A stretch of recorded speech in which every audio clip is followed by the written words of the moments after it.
Madame, mademoiselle, monsieur, bonsoir. À la fin du mois de mai dernier, un coup d'État faisait vaciller l'Angola sur sa base.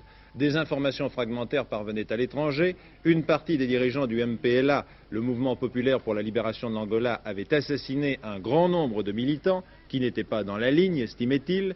Une partie de l'armée avait tenté de renverser le régime. De violentes fusillades avaient été entendues dans plusieurs points stratégiques de Luanda, la capitale. Mais depuis, le manteau du silence était retombé sur l'Angola. Or, ce soir, grâce à un document exclusif TF1, nous sommes en mesure de vous montrer les images de ce coup d'État et de faire le bilan de ce qui s'est passé. Luanda, capitale de l'Angola.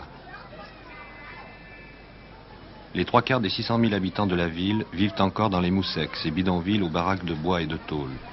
Depuis plus d'un an, ces hommes et ces femmes qui ont toujours soutenu le MPLA attendent encore que la révolution leur apporte tout ce que le colonialisme portugais leur avait refusé.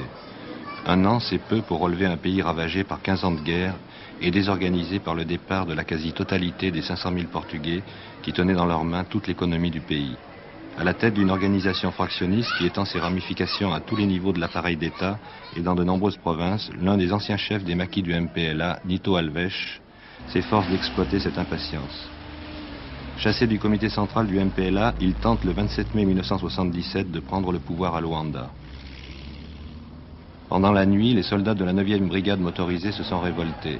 Disposant d'une douzaine de blindés, ils ont pris le contrôle de la radio et pendant quelques heures, ils appellent la population à se rassembler ici, devant les bâtiments de la radio, dans le but d'organiser ensuite une marche sur le palais présidentiel.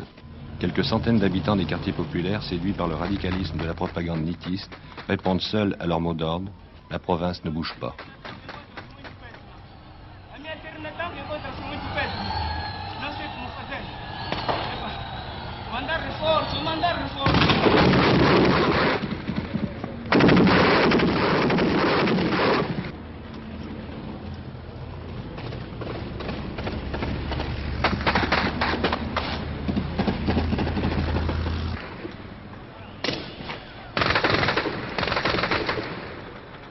En quelques heures, les forces loyalistes vont reprendre les choses en main et les manifestants se trouvent pris sous le feu croisé des soldats gouvernementaux qui encerclent la radio et des nitistes qui se replient.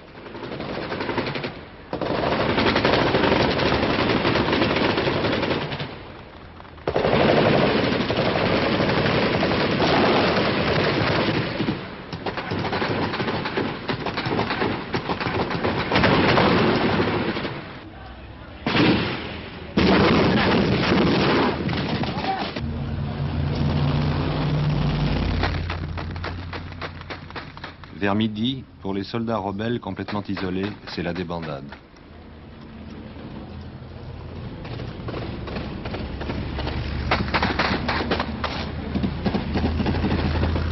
Ils prenaient la direction du pays par la classe ouvrière seule.